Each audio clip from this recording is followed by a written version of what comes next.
अस्सलाम वालेकुम दोस्तों, डेली अपडेट्स में खुश आमदीद।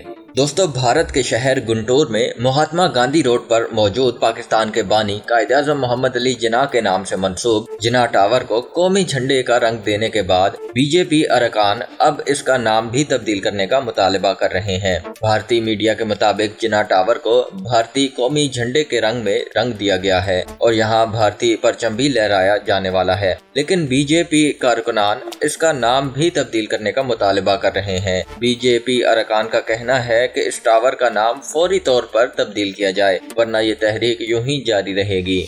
वाज़ेह रहे कि कायद-ए-आज़म मोहम्मद अली जिन्ना 1939 में आज़ादी से कबल गुंटूर आए थे, जहां उन्होंने अवामी जलसे से खिताब किया था। इस खिताब की याद में यहां जिन्ना टावर तामीर किया गया था। अब तक के लिए इतना ही दोस्तों। मज़ीद वीडियोस के लिए मेरे चैनल डेली अपडेट्स को सब्सक्राइब कीजिए और बेल आइकॉन पर क्लिक कीजिए ताकि मज़ीद आने वाली वीडियोस आप तक सबसे पहले पहुंच सकें। अल्लाह हाफिज़।